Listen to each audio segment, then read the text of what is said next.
মৰমৰ ছাত্ৰ-ছাত্ৰীসকল, আজি আমি ক্লাছ 10ৰ মেথছ 2.1ৰ 1 নম্বৰৰ প্ৰশ্নকেইটা আলোচনা কৰিবলৈ লৈছোঁ। তোমালোকে চাই যাবা। আমাৰ 2.1ৰ 1 নম্বৰ প্ৰশ্নটো আমাক দিছে,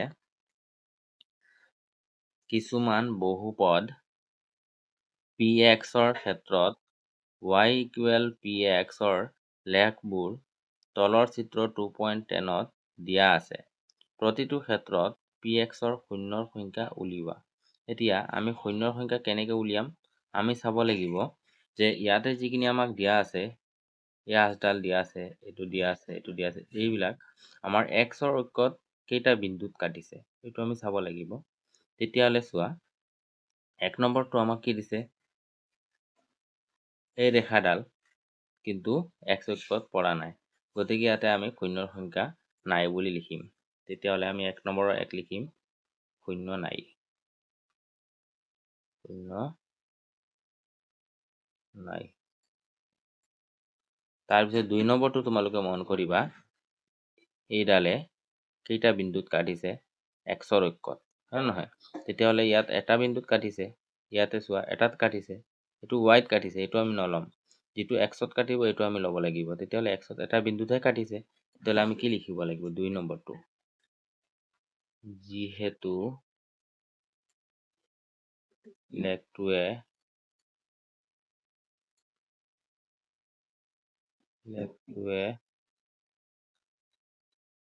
x অক্ষত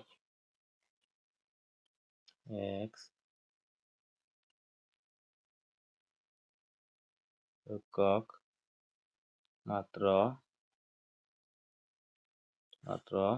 এটা বিন্দুত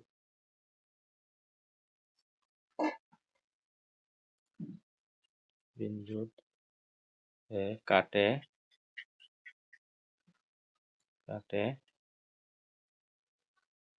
গতিকে শূন্যৰ সংখ্যা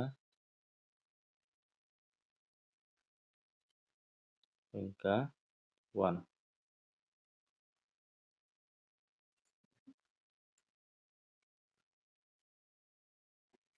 এতিয়া তোমালোকে 3 নম্বৰটো মন কৰা। 3 নম্বৰ এই আঁচডালে আমাৰ কেইটাত কাটিছে? xৰ অক্ষত 1, 2, 3টা। তেতিয়াহ'লে আমি 3 নম্বৰটো কি লিখিম? 3টা হ'ব। আমি লিখিম, যিহেতু লেখটোৱে x অক্ষক 3টা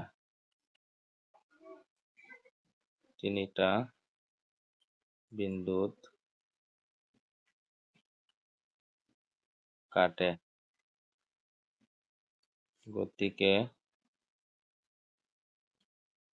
গতিকে শূন্যৰ সংখ্যা কিমান হ'ব? 3। এতিয়া আমি 4 নম্বৰটো আলোচনা কৰিম। এতিয়া আমি 4 নম্বৰটো চাম। তোমালোকে মন কৰা, 4 নম্বৰটো আমাক কেইটা বিন্দুত কাটিছে? কেৱল xৰ অক্ষত চাম। ইয়াতে চোৱা এটা বিন্দু, ইয়াতে এটা বিন্দু, দুটা বিন্দু। তাৰমানে আমাৰ 4 নম্বৰটো উত্তৰটো শূন্যৰ সংখ্যা কিমান হ'ব? 2 হ'ব। তেতিয়াহ'লে আমি লিখিম, যিহেতু লেখটোৱে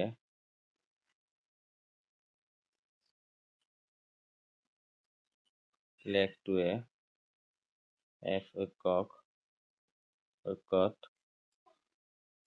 দুটা বিন্দুত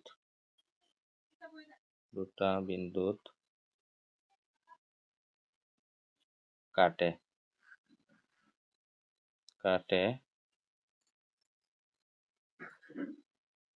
গতিকে শূন্যৰ সংখ্যা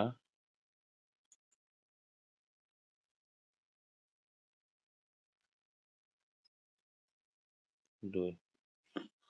এতিয়া তোমালোকে মন কৰিবা 5 নম্বৰটো আমাক কি দিছে?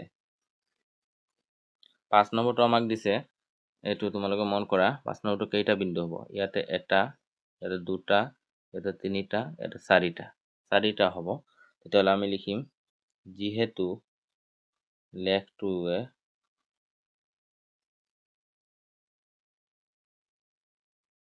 লেখটোৱে x অক্ষত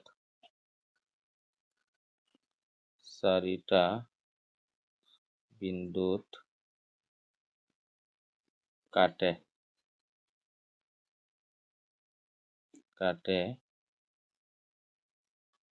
গতিকে শূন্যৰ সংখ্যা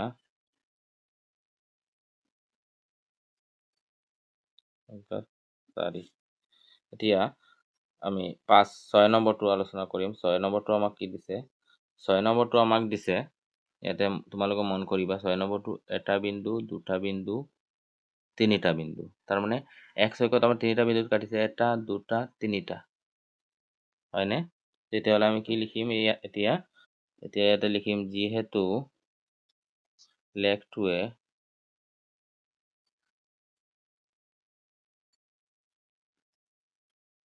লেখটোৱে x অক্ষত তিনিটা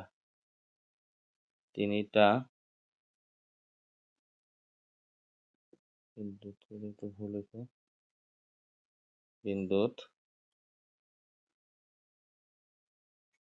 কাটে। গতিকে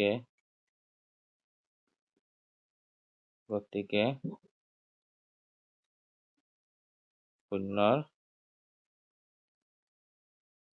সংখ্যা